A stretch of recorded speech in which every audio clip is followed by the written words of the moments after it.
Okay. All right. Okay, Dan, let's do it. Down business. Well, let's talk immigration. That's what we do a big deep dive look at. And if you're aware of the Utah Compact, which was kind of formalized back in 2010 and reaffirmed a couple of years ago, that kind of lays out Utah's vision for an immigration solution. Do you feel like the compact still applies today? I do, and I think, let me kind of also preface this, what makes Utah so unique. Utah is probably one of the friendliest places. We're innovative, we serve very well, very well. And the idea of what Utah's done very well is we've assimilated. We invite people to come in, they learn to be Americans, they love to be Americans, they learn our history. All those things are so important when it comes down to holding on to the values we have here. So I think as we look at immigration, of all the things that we can talk about is preserving the American values. That's always been done when people come here and they say, I'm so proud to be an American. And they don't come here and be whatever they were before and say, I just happen to be living in America. And unfortunately, that's what's happening right now. If we don't do it right, we don't do it where it's we get people here that want to be here, that love the concepts that we live with, then we have a totally different Utah one day and different country. And that's kind of where we were drifting with the divisiveness and the which is just not, it's not healthy for us.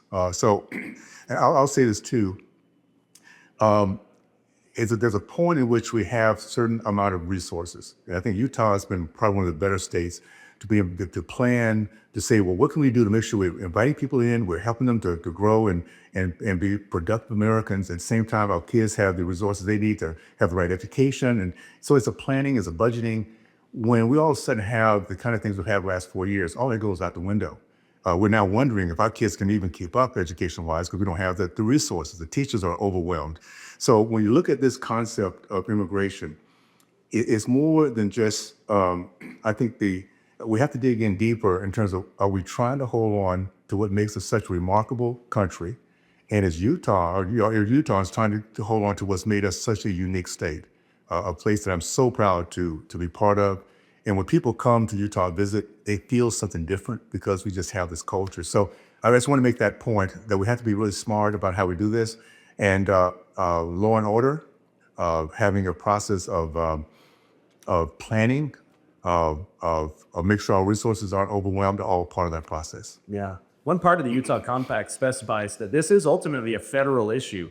You've been in Congress a couple of years, but for decades before you got here, immigration has not been solved. Yeah. Can it be solved?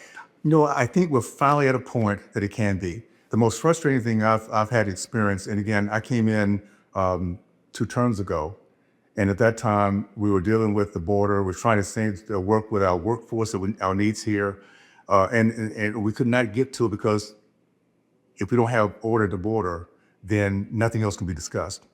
We're still in the border now.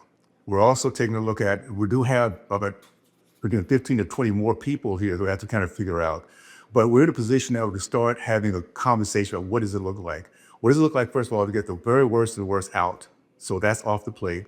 And then let's deal with what it takes for folks who have been here, they follow the law, what does that look like? And we have conversations, maybe in a case-to-case basis, but it's something that I think as Americans, we can do it in a way that's fair, a way that is just.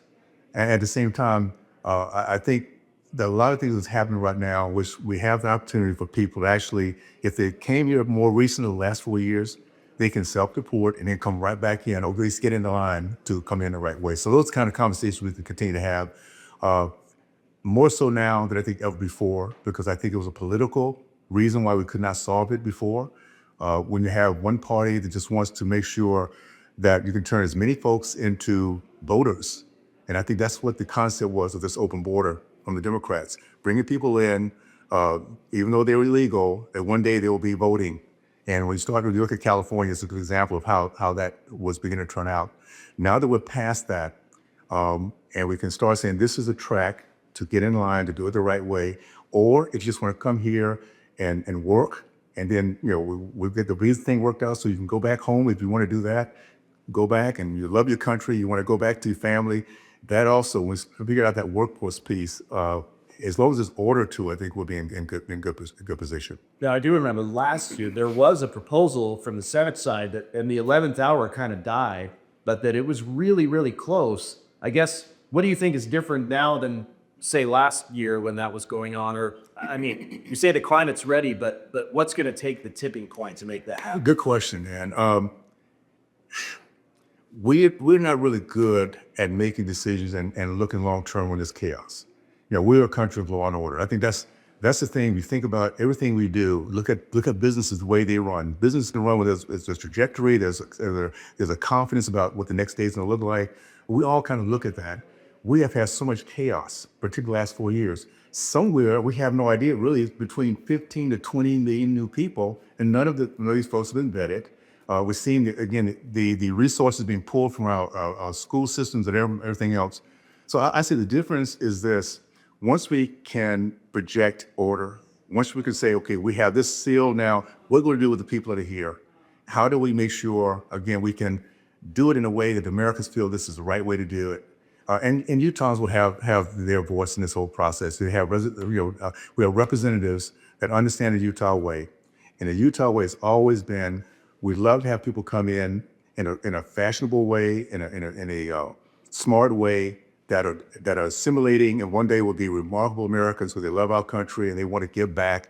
We know how to do that, and we can bring that conversation to this process too. I know border crossings have fallen quite a bit. Clearly, you're pleased with that. Yep. There's another element that the Trump administration did, I think on that first day in office, the 21st, I guess the second day in office, and that was they rescinded directives that agents could now go into places like schools, churches, and hospitals to make arrests. Is that the right policy?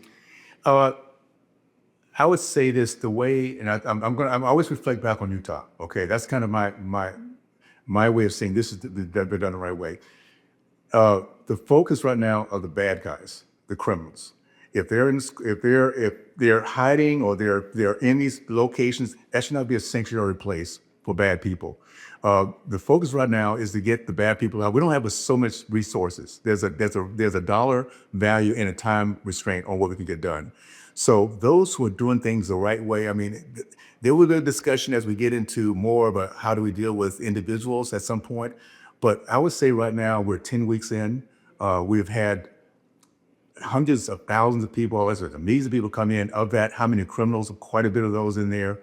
So that's going to be the focus. I don't think that people should be concerned about someone coming peacefully to a church and somebody coming after them. We don't have the resources for that. I don't think we have the desire to do that. We have so much bad things going on right now. We have to take care of that first. So you're not worried about those that are not wanted criminals, but that are here illegally getting swept up in the ass? I'm not.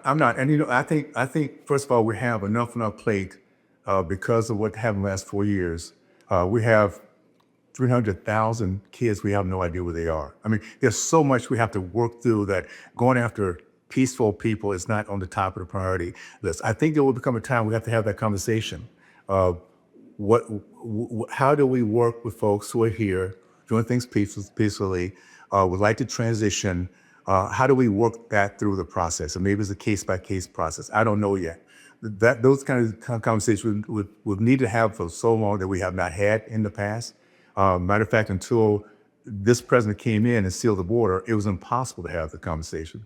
So I think we'll be resourceful. We'll bring our compassion to the table.